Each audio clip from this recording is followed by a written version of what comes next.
began with a small, bright thing, an advertisement in a newspaper, a few neat words tucked among many others, promising wisteria and sunshine, a tiny medieval castle by the sea for the month of April.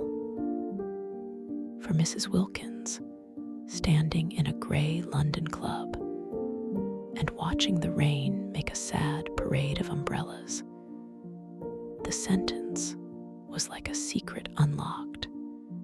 It was small, almost ridiculous, yet it planted itself like a seed in the middle of her chest.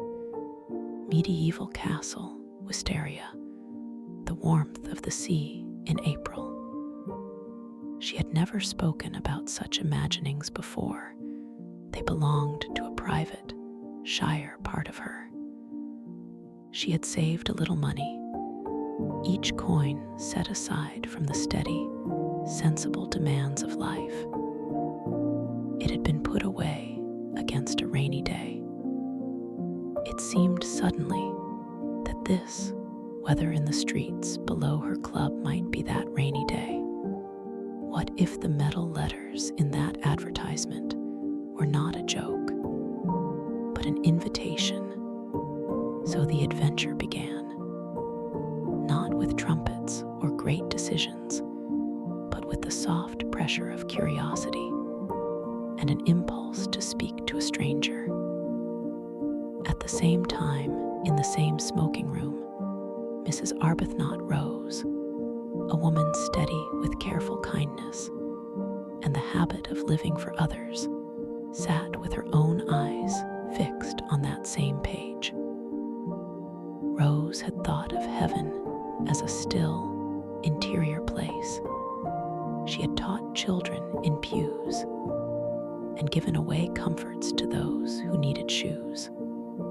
Now, for a moment, the word wisteria in black ink was a crack in that steady canopy above her. Maybe heaven had a scent and a color that could be seen and touched. The two women, so unlike in many ways, spoke. Their voices were quick and shy, because such talk was a new thing. Two strangers finding the same small, bright hope. They decided, as one might decide to blow a dandelion seed just to see which way it would fly, to ask for particulars. The owner wrote back with details that startled them. The rent was more than they had imagined. References required, servants to think of. Practical worries rose. But so did the feeling of something new unfolding. The late March months, so often a slow procession of sameness, suddenly tasted of possibility. A little later, a third and fourth spoke their names into the story. Lady Caroline de Stir came like a stray summer breeze, very young, luminous, and accustomed to beautiful things.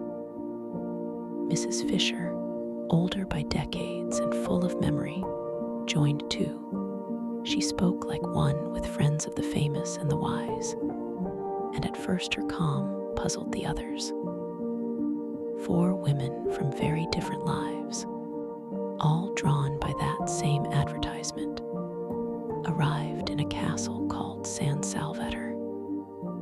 The approach to the place was a little bumpy. The road wound along the sea, and the fly dropped them at a village piazza. They walked by lantern light up a zigzag path into a garden scented with flowers, and finally through iron gates into the hush of old stone and warm rooms. San Salvator was not simply architecture. It was the gathering of scent and light and the slow music of the sea. It was, in short, a place that would be a character in their month, and a place that would do things to them. The first morning's light made it impossible not to be enchanted. The women woke in bedrooms with bare plaster and iron beds, and when they opened shutters, the view was a painted promise. The bay asleep in sun, mountains like tender smudges of color, a tall cypress cut against the sky. A Judas tree bloomed near the hall window, and its flowers were the color of a dream. The scent of freesias came through an open door. The air itself seemed soft enough to drink. Mrs. Wilkins, who had saved carefully and never indulged, felt an exhilarating recklessness. The strictness that had kept her invisible at parties, the habits that had shrunk her, melted from her like morning frost. She walked through the rooms and the gardens like a woman discovering herself. She watched her own hair tumble and marveled at its color as if for the first time. Mrs. Arbuthnot, steadier and more cautious, was not immune. She had been living by a narrow set of constancies: God, her husband Frederick, duty, charity, and those pillars had sheltered her through sorrow and loss. But they had also made a small cell out of the world. San Salvator pushed on those walls, gently but compellingly. In the hush of the garden, she felt yearnings she had smoothed into the quiet of her prayers, now writ large in the space of blue sky and warm stone. A desire to show this place to someone she loved, a longing, tender and dangerous, to be known and to share with another.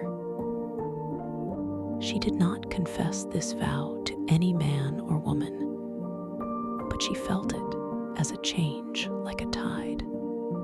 Mrs. Fisher, older still, who kept relics of the great, and whose house had always obeyed austere rules, surprised even herself by the feeling that she might be sprouting green shoots after so many winters.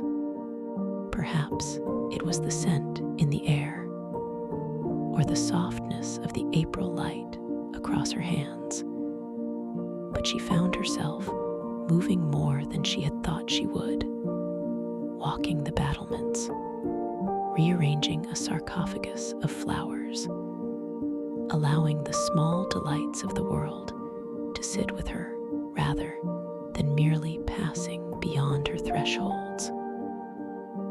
She was not reckless, yet she was not the same as the woman who had arrived, and Lady Caroline de Stir, who had often been let down by the glittering demands of society and the constant pressure of being observed, felt the thinnest, most honest part of her lift. She wanted to be alone, to be unobserved. She resented any interruption to her first quiet hours. Yet soon she found herself meditative. In that way, the sea encourages. She thought of beauty as something that could be lived in rather than worn like jewelry. Something of the stiffness in daily life loosened, and she began, always subtly, to consider that the world could be kinder than the sum of its pursed expectations. They were alone in the best way possible. They could be who they were without the old audiences and judgments. There were staff Domenico, who tended the garden as if he were tending a chapel, Francesca, always steady, and with the softest steps, Costanza, who presided over the kitchen with an Italian bustle, but the women were largely left to to enjoy the house's slow cadence. Wisteria streamed over pergolas. Oranges and lemon trees perfumed the terraces. Fig leaves waved like small flags. Days became a pattern of small pleasures. Breakfast under the arch of a trellis, wandering low paths to the sea, sitting with feet in the warm water while pine and thyme scented the air. No one made a drama of the moment. Everything happened like a piece of music, note by tender note. Sometimes, naturally, small human troubles arrived like gusts through the orchard. The characters who came with them from London continued to show themselves in private ways. Mrs. Arbuthnot worried about how her home and her work would greet any change, and wondered quietly whether a letter to Frederick asking him to come was wise. Mrs. Wilkins wrote to her husband before dawn and smiled as though she had tamed the sky. Lady Caroline, who wanted the restful invisibility she had come for, felt uneasy when kindness and interest clung to her like warm dust. Mrs. Fisher, for all her steady frankness, found herself unsettled by faint myths of youth returning. There were moments when old habits of blinking scandal at the world seemed to return. Yet each time the garden and the soft light kept resealing their hearts, as if fastening a lid on a safe deposit of wonder. Then, like bright threads, came the men. Mr. Wilkins, the family solicitor, arrived, neat, polite, the sort of man who could make order of any jumble and found it very agreeable to do so. When he met the household, he found the place softened him too. He was not merely a visitor, he was helpful, warm, and in the peaceful interruption of San Salvador, his manner relaxed. He listened without hurry, offered practical solutions to small problems about bills or the cook, and became, before long, an unthreatening presence, the kind of company one might share tea with and feel safer for. Another arrival was brisk and unexpected. The owner of the house himself, a young man named Thomas Briggs. He set off light-footed from Mazago, mostly because he could not resist looking in on the people who had taken his beloved property for a month. He seemed to have been built for kindness, quick to laugh, warm with praise, and a little discombobulated when he forgave the house its small surprises. His presence was an offering. He supplied extra ease, a readiness to put things right, an eager apology when the old stovepipe needed coaxing. And above all, he arrived like someone whose house had waited a long time to be loved by others. He watched with delighted pride the people enjoying the rooms he cherished. On the breath of the same April came others for brief hours. A gentleman from London said a few witty sentences and left impressions of society. A passing traveler took tea and filled a space with talk. The castle began to hum quietly with this extra life. No one expected fireworks. Only a soft, rolling kind of change came, an exchange of looks across the garden. The passing of chairs in the drawing room, laughter seasoning the quiet. Each evening, a small ritual of dinner and conversation made the house feel like a hearth that belonged to all who shared it. San Salvador did one gentle, important thing for each of them. It magnified what already lived inside. For Mrs. Wilkins, it magnified joy. For Rose Arbuthnot, it magnified longing and courage in equal measure. For Mrs. Fisher, it magnified an odd, shy budding, something like spring in an old trunk. For Caroline, it magnified the self she had wanted to recover from being merely a thing to be watched, where the city had flattened their edges into worry and duty. The sea and the flowers softened them back into people who could stand surprised at the sight of their own faces and notice the pleasant light in them. They took walks that led into the hills and down to the sea. They sat on walls and listened to the boat's little breaths. They walked under the pergola where wisteria hung like pale curtains. And sometimes, when any woman felt a small fear of being too exposed, another would take a hand and anchor the moment in a smile.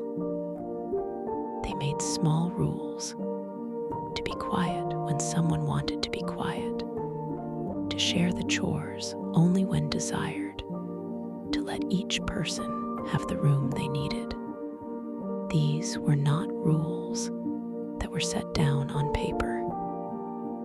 They were the soft manners of a place that taught you to be careful with joy. The days at San Salvador had a subtle rhythm. Mornings that glowed and filled the eyes. Afternoons that invited gentle dozing and reading. Evenings that slipped into conversation over macaroni and fragrant coffee. Many small human gestures marked the days. A footstool put under a weary pair of legs.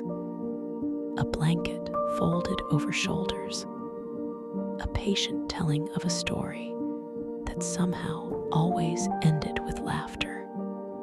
The servant's frugal patient, charmed by the airs of the English visitors, and proud of their house, did wonders. Domenico coaxed roses and trellises into greater ambition. Francesca moved quietly and sure-footedly through corridors. Costanza planned large meals with the cunning of someone who loves to feed.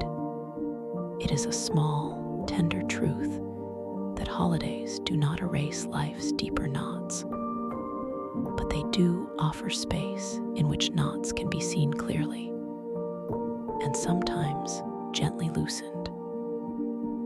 At San Salvador, this uncoiling happened in different ways. One morning, Rose's heart, long accustomed to living by duty and prayer, suddenly beat with a new, bright urgency. She wrote to Frederick, the husband who had drifted away under generations of different expectations. She feared his silence. She feared a curt reply or a refusal to come. Yet, she found courage to send the letter anyway, because the place had made the need to share stronger than the fear of failure.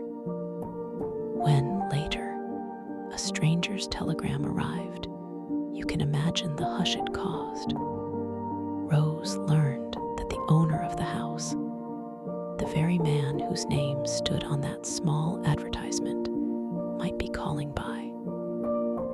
These were everyday ripple effects.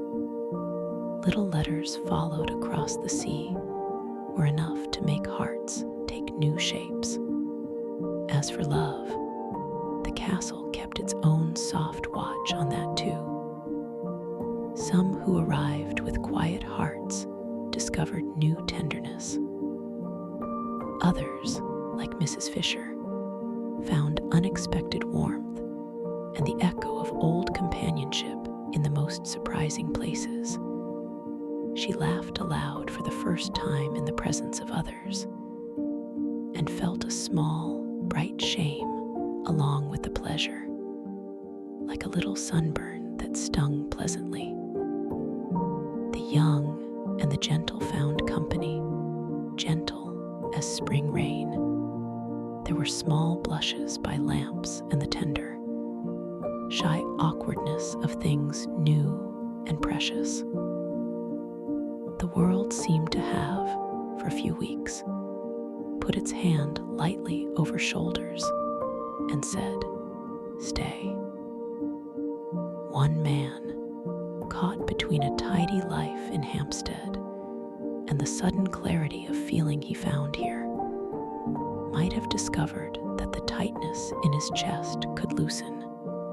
Another, the owner of the castle, softened so quickly in the presence of beauty and kindness that he forgot himself quite politely, like someone who had left home and found himself adopted again.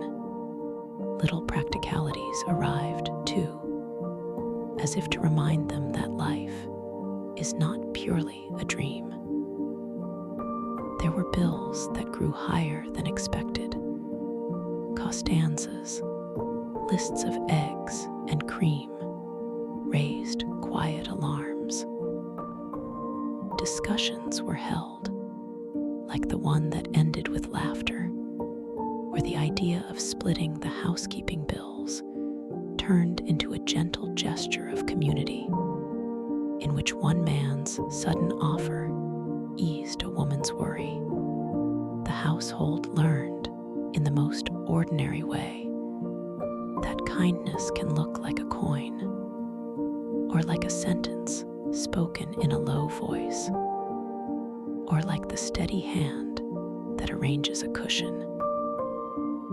They negotiated quietly, politely, like friends, and when small irritations arose, they were smoothed away by the rhythm of meals and the whispering wind in the trees. There were evenings that read like poems, the full moon lifting slowly over the sea, the long, thin path of light on the water, the scent of the acacias spreading like a secret through the air. The garden turned silver by the moon, and the flowers seemed to have offered their colors up to the stars, and all that remained below was their fragrance.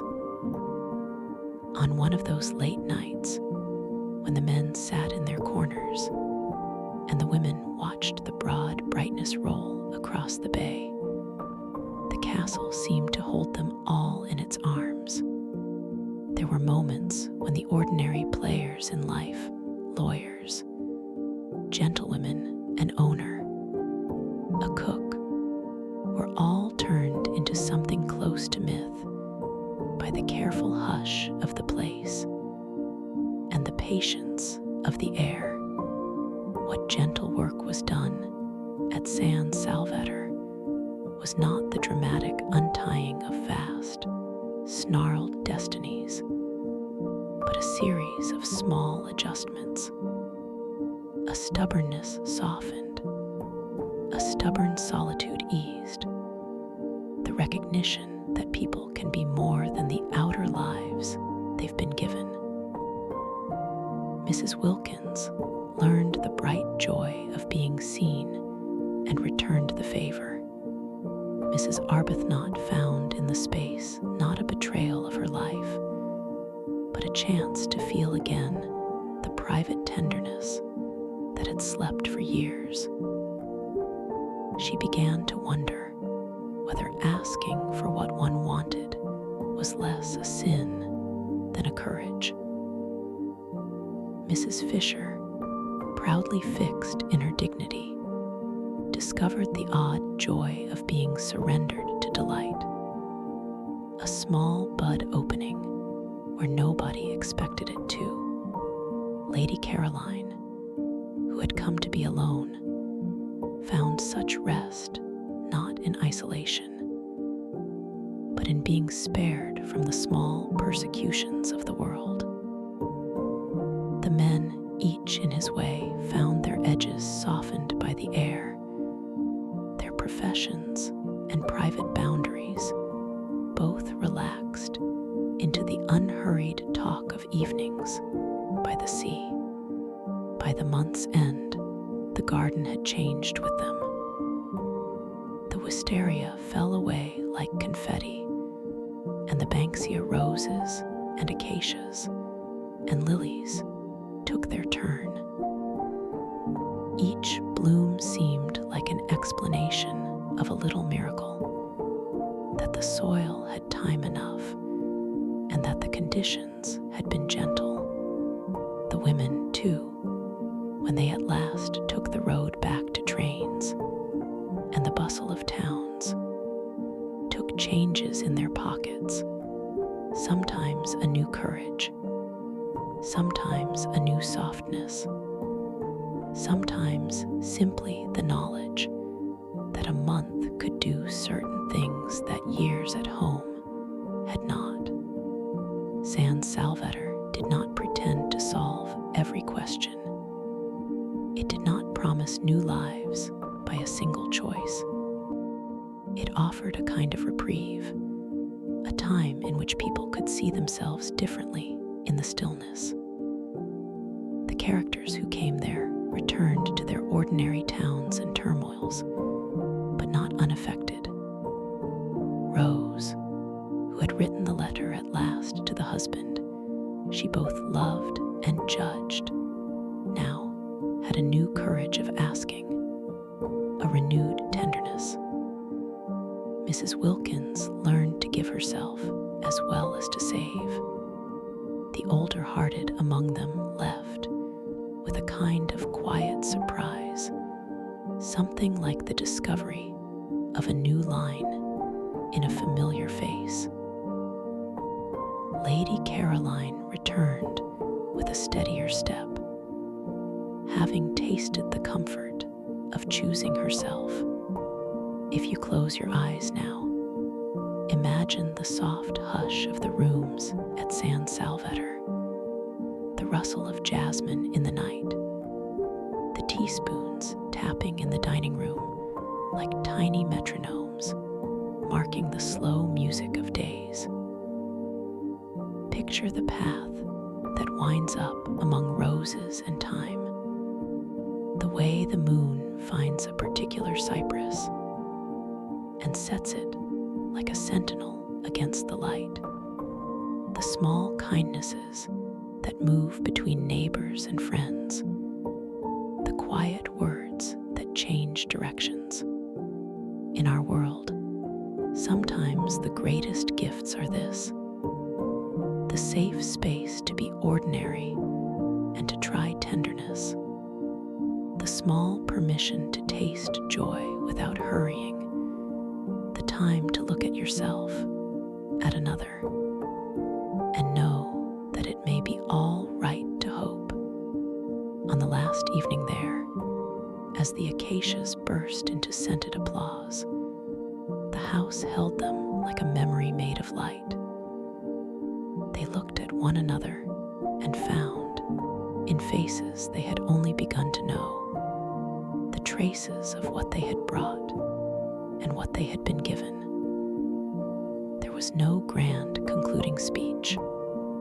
The month had not been an enchanted spell in which everything was forever altered like a fairy story final, but a patient, kindly season in which each sprang quietly a little closer to what they might be.